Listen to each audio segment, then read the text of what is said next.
बिना शक्ति के कुछ भी बदला नहीं जा सकता, इसलिए परिवर्तन खुद से शुरू होता है। जितने लोग बिना खुद को बदले अपना परिवर्तन करना चाहते हैं, वो परेशान है। जय हिंद फ्रेंड्स। आज लोग इतने उत्साहित हैं नेगेटिविटी फैलाने में। सर, गाली हर आदमी दे सकता है, भजन हर आदमी नहीं गा सकता सर। नेगेटिविटी का सबसे अच्छा पहलू यह है सर कि सब कर सकते हैं, सब। और गाली सीखने में किसी क्षमता की जरूरत नहीं है सर।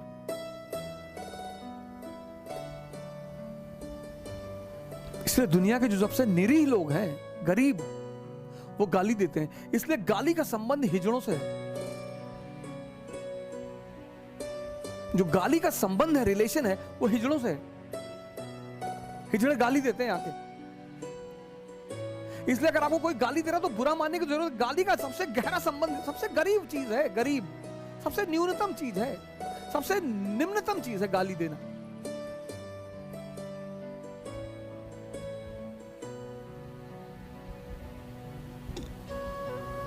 आप देखिए, हिजड़े अगर सड़क पर किसी को रोक लेते हैं तो 99% लोग डर के मारे पैसा दे देते हैं, गाली देने लगते हैं ना। और आप कुछ कर ही नहीं सकते, आप तोप हैं, क्या फर्क पड़ता है।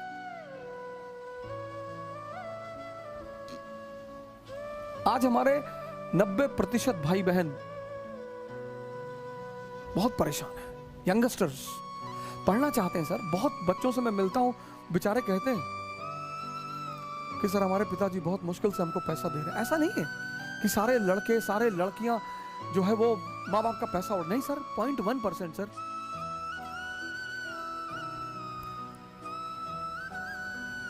.1% सर। हमारे एक मित्र हैं रवि सिंह प्रतापगढ़ के, वो हमको फेसबुक के थ्रू जानते हैं। हो सकता है कहीं बैठकर हमको सुन ही रहे हो प्रतापगढ़ में।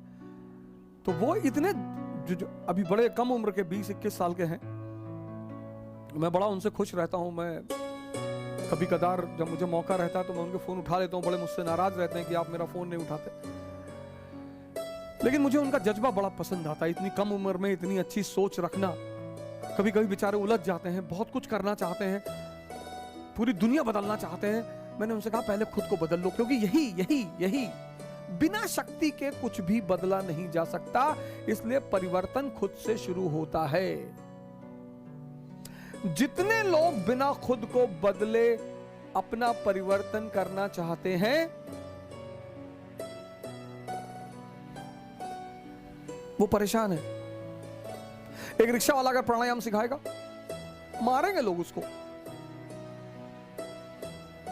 परिवर्तन सिर्फ और सिर्फ शक्ति के द्वारा हो सकता है, बस। जिसको भी ये आकांक्षा है, ये तमन्ना है कि मुझे परिवर्तन करना है, तो उसका परिवर्तन खुद से शुरू होगा।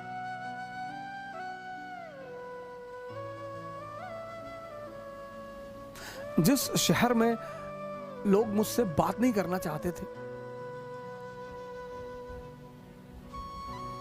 उस शहर के लोग,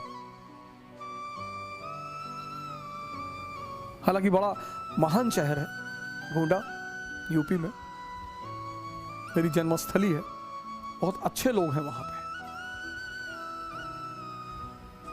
बहुत शरीफ लोग हैं, बहुत ईमानदार लोग हैं, बहुत सज्जन लोग हैं। और हमारी शिक्षा दीक्षा वहीं हुई, जन्म गोंडा में हुआ, पढ़ाई हमारी वहां पे एक बड़ा जबरदस्त स्कूल है, फातिमा इंटर कॉलेज। हमारा सौभाग्य रहा कि हमारे समय में वो स्कूल रहा। हमारे शिक्षक रहे वहां बड़े जबरदस्त। मैडम हैना रही, मिस पिंटो रही, और बड़ी अच्छी दिशा मिली वहां से। बहुत ही, मतलब हमारा पहला सौभाग्य था कि हम अच्छे घर में पैदा हुए, एक सुलझे हुए माँ बाप मिले, खासकर पिताजी हमारे, जिन्होंने हमें कभी किसी काम के लिए रोका ही नहीं, और ना हमसे कहा कि तुम्हें नौकरी करनी है, कभी नहीं कहा सर। आज भी भगवान का आशीर्वाद हमारे साथ है। हमसे उन्होंने कभी नहीं कहा, कभी कहा ही नहीं सर। और समझाने का तरीका तो इतना लाजवाब है, कभी मारा ही नहीं सर। मतलब हमारी एक तमन्ना है कि हमारे फादर हमको मार दें, और कोई तमन्ना ही नहीं सर। कभी मारा ही नहीं सर, कुछ भी किया मैंने, कुछ भी, वो मारा ही नहीं हुआ। कहा नहीं नहीं सही का, ठीक है बढ़िया है, अच्छा है, बहुत बढ़िया, जाओ। मैं देखता था मेरे दोस्त थे, उनके पिताजी का बड़ा भय होता था, और पटक पटक के मारे जा रहे हैं, और आवाज ओझा के साथ मत रहना। हमारे पिताजी यार बेकार है सब, बाबू बाबू बन के रहेंगे जिंदगी में, तुम टेंशन मत लिया करो, जाओ। पता नहीं क्या सोचते थे। कोई ऐसा भी नहीं था कि कोई बहुत बड़े यूनिवर्सिटी के पढ़े हुए थे या कोई बहुत बड़े विद्वान थे, लेकिन एक सोच है उनके पास। और आज मैं जहां भी हूं, सबसे अहम भूमिका उनकी है सर। श्री माता प्रसाद ओझा पोस्ट ऑफिस में पोस्ट मास्टर रहे, पोस्ट मास्टर से रिटायर हुए वो, और मैं जहां भी हूं सर, जहां भी, वो उन्हीं की देन है। मतलब पहली जो नींव रखी है वो उन्होंने ही रखी है।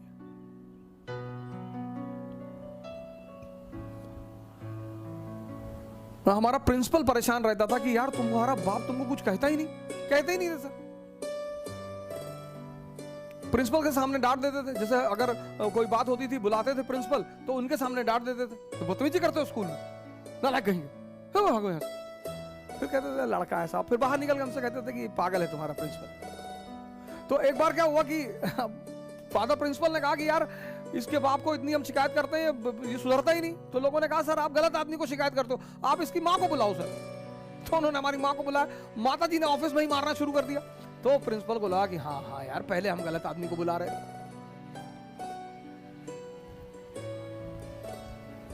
इस अपने आप का ये परिवर्तन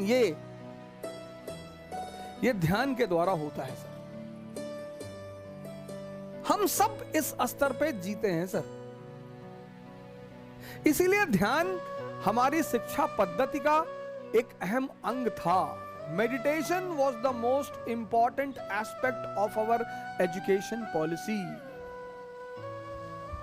सर आपका लड़का, उसका दिमाग, उसका मन, अब लोग जो बहुत समृद्ध लोग हैं वो थोड़ा सा साइकोलॉजिकल काउंसलिंग कराते हैं कि हमारे बच्चे का पढ़ाई में मन नहीं लग रहा। क्या काउंसलिंग करेगा वो?